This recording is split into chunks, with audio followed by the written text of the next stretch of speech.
In this video, we will talk about how to build tension in a section and how to really make an upwards motion which creates energy in your track. And we will start with the very simple things first, and then we will move to the more advanced things later in the video. So make sure that you watch this video till the end. So number one is risers, and there come different types of risers, but the most basic ones I would say is the noise riser and the sine riser. And then we have many more variations which usually use different waveforms or more complex waveforms, or which have a lot of processing on them. And if you want to get more kind of risers, then there's a really good VST. It's called the riser, and I will put a link down in the description box. And also, I'm sure you find a lot of those risers in sample packs as well, which you can just drop into your project and they work out of the box. So for example, I use Cloud for that. I get a lot of effects and risers and other stuff, and I will also put a link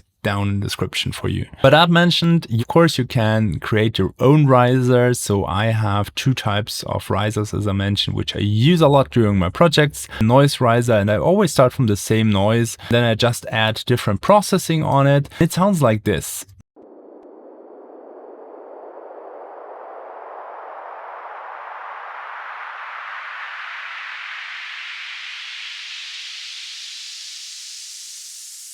Notice that it goes up in frequency here. So that's a really important concept for rising in general. There's certain properties actually which make a rising feeling. We will go deeper in this tutorial, but one of those rising feelings is definitely a lift up in frequency. So basically you want to remove a little bit the low frequencies and increase the high frequencies. And if you do both at the same time, what do you get? You get basically noise traveling up here. So for example, like a band pass filter in which you automate the frequency upwards. And then you can add a lot of different processing. So for example, I have this one going down, which is pumping like a little bit with the kick, or here.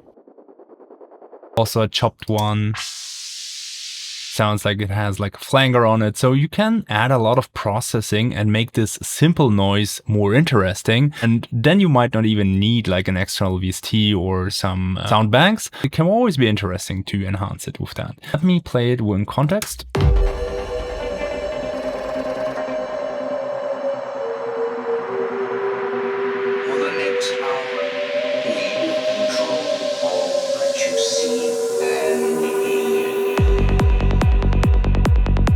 Next one I already mentioned is the sine riser. It sounds like this.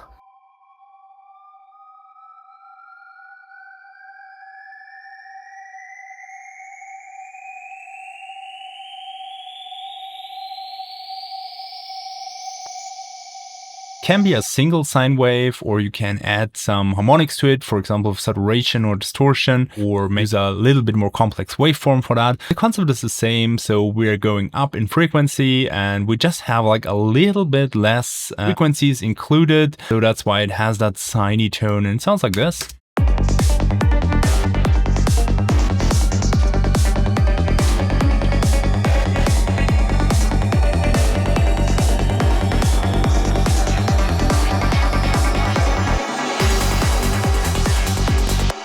The next point I want to look into with you guys is drum rolls. It's a very simple concept. So basically it's the same like with the risers. We're going up in frequency. So for example, I do this, I make like a very short loop of a drum, and then I increase the EQ so that it goes a little bit up, but I also increase the low part of the EQ. So in that case, I'm not really moving completely up like with a bandpass filter, but I'm moving in both directions. But the key to it is to reveal the high frequencies a little bit more. I do it very simple. As mentioned, I have here all the same rhythm, but you can also, and that's like a second property of rising. So the first one was frequency, and the second one can be speed. So what you also can do is, for example, you could increase the speed here, do something like this. If you liked this video, then please hit the thumbs up button. That helps me to spread this video and shows me which videos you guys are interested in. You loop it shorter and then it gets shorter here. I don't like that so much, but you can do that, and I do that sometimes, especially in breaks. I use this concept as well. But let's have a listen how our snare riser sounds and how does it look in the span.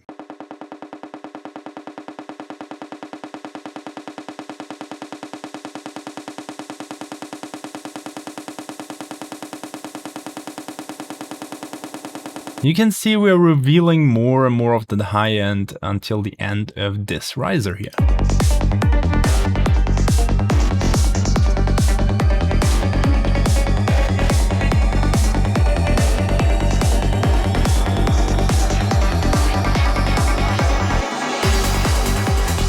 And of course, you can combine them. So you see, I have the sine riser here, I have a snare riser here, and you can combine all three of them. You can combine two of them. It's up to you. It depends on the part and what kind of energy you want to drive. I mean, sometimes you want to drive a little bit more energy, then you need to combine multiple ones. And sometimes it's enough if you just have one of those. The next and very, very simple concept is EQing synths or bass and drums up. So the same principle as I mentioned actually in the risers is we move the frequency up, and you can also move a frequency up by reducing the low frequency so that there's more focus on the high frequencies. And how this works is like this. We put an EQ in here and we just automate the frequency up. You don't need to go fully up because then your synth disappears. It's enough if you go up some part here, and usually also automate the Q so that I don't get like a build up here in the bass. And then all you need to do is you need to let it run upwards. So it's like this.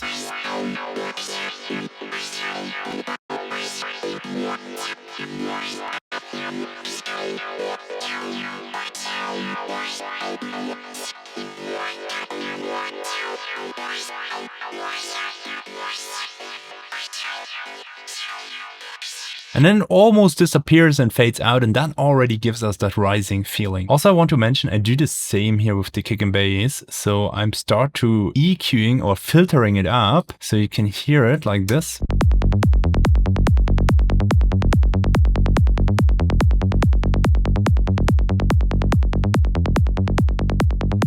It's not a huge difference here. We might be able to pull it like off a little bit higher like this. You don't always need to go full, just saying, like it can also be very subtle. You don't need to like over exaggerate everything like crazy, but together it sounds like this. So we're going up here in the frequency in the kick and bass by removing the frequencies, and we're going up in the lead by removing the frequencies in the lows. Check this out. Let's play maybe from the middle here.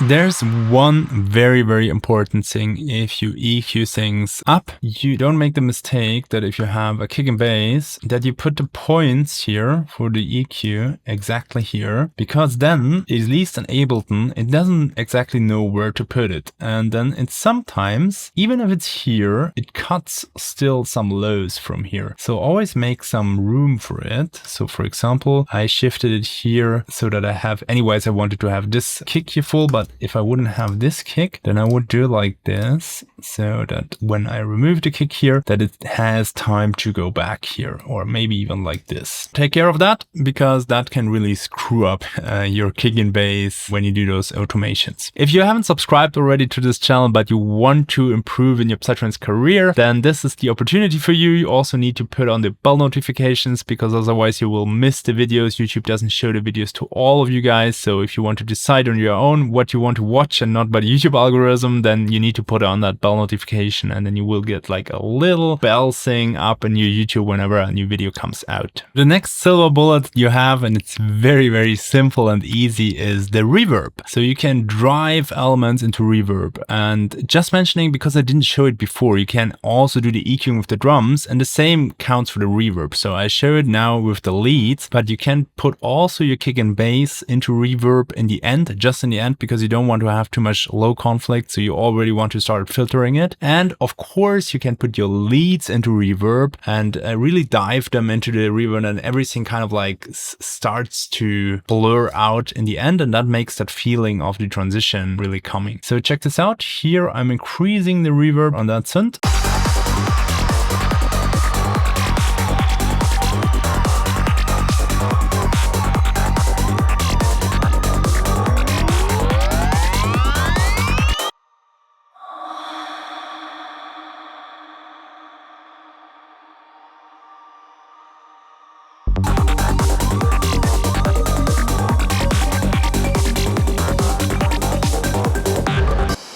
I do it very subtle, but you can do this on single elements. And of course, we could also go very heavy and do this on a whole group if we want to really increase it here. So for example, we could go like this.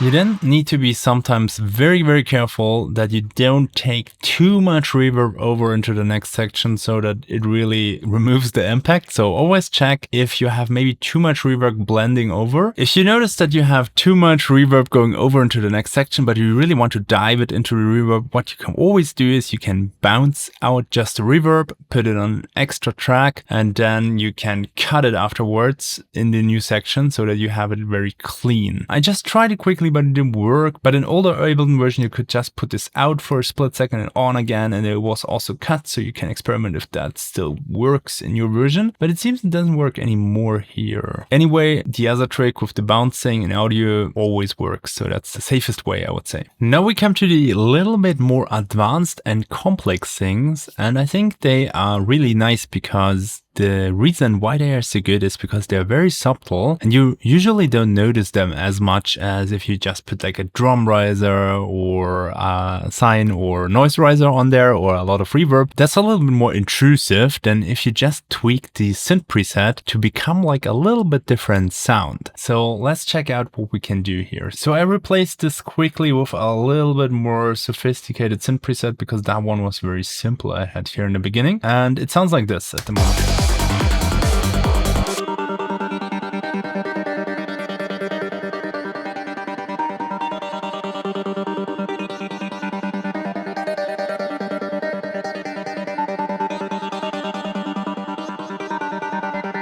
The idea behind this is that we look for properties in the synthesizer which make the sound higher in frequency, for example, or faster, or any other property which sounds like it would be rising. For example, let's look. We have the phaser here, and I would guess if we increase the rate that this gives us an upwards feeling.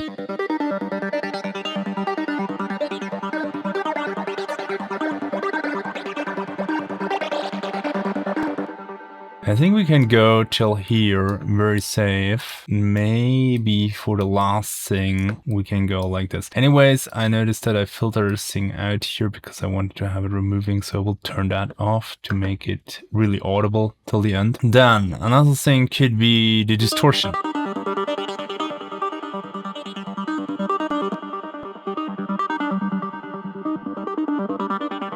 I mean, if it's full, we cannot pull off this filter thing, but we could maybe, if it's like half, let's assume this is half, and we could maybe do something like this. What would basically mean that we are letting more high frequency going into distortion and becoming more present, for example. Another thing which is very influential is usually the envelope. So for example, if we open the envelope and make it like less plucky, that should also do the trick. Or if we increase the release time a little bit, don't do it too crazy because then everything will overlap. But just saying, like, those things can really drive it upwards.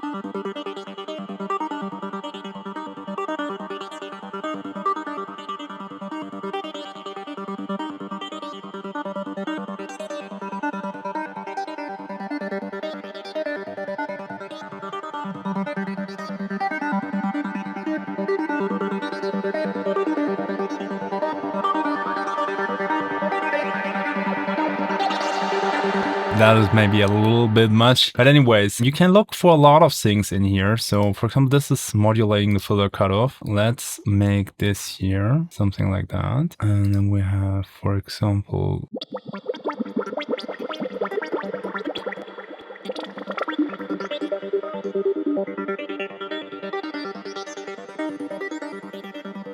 and then we could, for example, modulate this rate to go faster here in the end.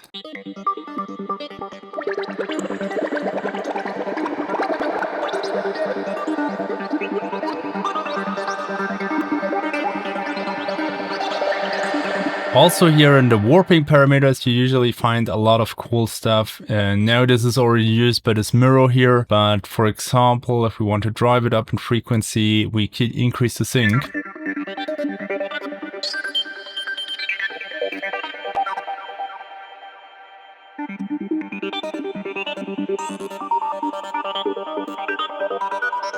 That, for example, works pretty well if you have two of those, because then it detunes them kind of like in frequency to each other. Same goes also with things like bend, because if you bend it like this way, you're moving the low frequencies. If you bend it like this way, you have more low frequencies. So it's more or less like this. Let's say we have here a basic shape like this. And if we bend it like this, then we have more low frequencies. So it looks more like this. And if we bend it the other way, we get kind of like this curve, which has less frequencies in there. So that's all things you can look at, and I guess the options are quite unlimited, or yeah, there's a limit in there, but you have a lot of things you can basically combine to make a cool upwards movement. You just need to take care that you don't destroy your sound. Sometimes it's really useful if you use here in the matrix sections the outputs and put this to some auxiliary source. For example, that you have the clean sound all the time, and then if you want to create some gating effect or something like that, then you can assign this here. Let's do this very quick. So for example, we want to say this here controls our gating, then we could do basically this, that we assign this here to this parameter, and we also assign this to a volume, and we just invert it. Basically it's like that. If you increase that, then the volume goes down. So let's say we are here. If we increase that, then the volume goes down and the automation by this goes up. So things like that you can also do if you just want to control it at the end. Or of course you could group this and make this like a separate synth and then have them like fading into each other if you want to do something more crazy. But there you have many options. And also you don't only need to be inside the synthesizer to tweak this in preset. You can also use audio effects here. So I mean, it's the same. Basically, you have some audio generation here. It runs through some filters and then it runs through some effects. So you don't necessarily need to use the effects within the synthesizer. You could also use external effects like frequency shifters or whatever you got in your DAW or what you bought on cool external VSTs. Then go even further and modulate those things to really drive it upwards. And one last note and then that, and it's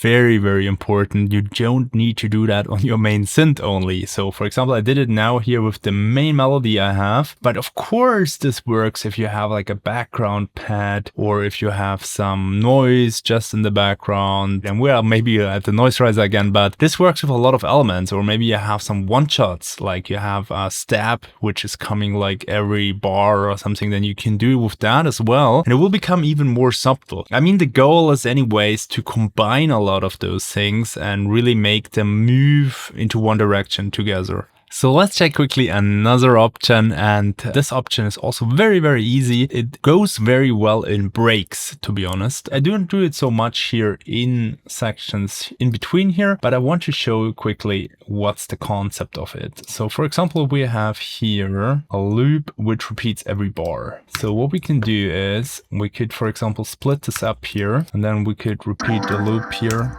every half bar. And then we go here and we repeat it every quarter note.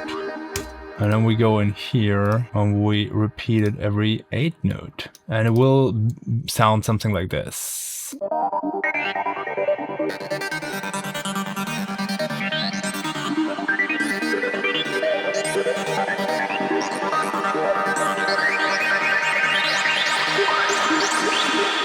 And then in the end, you may let it glitch even. So you go down to 16ths maybe here, and then you'll let it glitch in the end. And you combine this with an EQ so that it kind of like moves out. And that also gives you a sense of fastness because the repetition of the melody goes faster and faster and faster. And yeah, I agree, we screwed the patch a little bit up, so it doesn't sound so nice anymore. Let's try with the original one.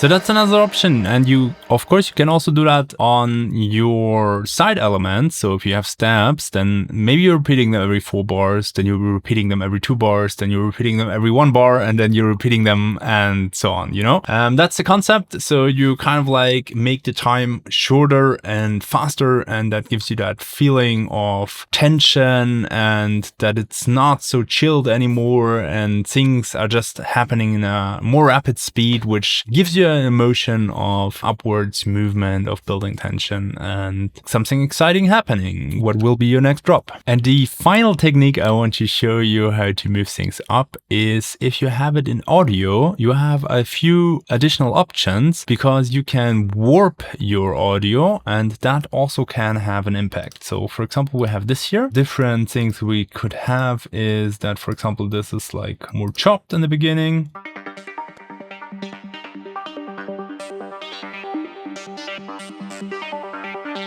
And then we rise it upwards, or you can also look into other modes.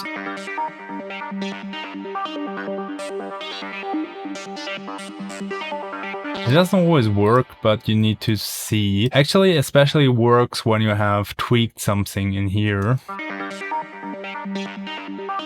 So just saying, you could bounce the melody down maybe in a different pitch or at a different speed and then warp it here and then do those tricks here. So that's a little bit more experimental. I just want to say it works, but it's something a little bit more uncommon and I would say a little bit more advanced and something you won't use so often. So that's why I put it on the end of this video, but it works and you can try things. I just want to demonstrate it maybe here. If I make this double.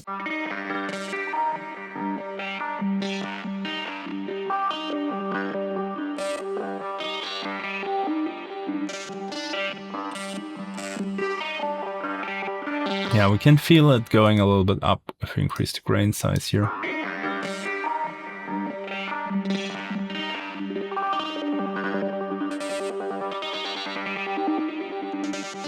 Here as well. And now you might be asking yourself, Andy, I cannot automate that. So because if you go here, there's no automation parameter. What you can do is you can, I think in here, you can do it with envelopes. And I think the way more easy thing is you just put another audio track here and you record it out and do it live. And then you just put it back in place there. If I would want to do that, I probably would make this like double as fast and then do what I did here with the BPM or tweak that with the pitch, and then you have options. Or maybe it's just like an element you just created like that way and already stretched it, and then you can have it like as a background riser or something. As you guys know, I struggled a lot with making music a few years ago because I'm not very talented, to be honest. So I don't have rhythm, I don't have note hearing, but I was so excited about learning Psytrance when I left the Boom Festival. So I really wanted to make this music, and I started out and I joined like a private Discord channel, and after a while I was super excited and stoked about my music and saw this super cool music, and I posted it, and after a while I got the reply from 2 guys which I'm actually really good nowadays with, and I do even collabs and stuff with them. So they basically said my music is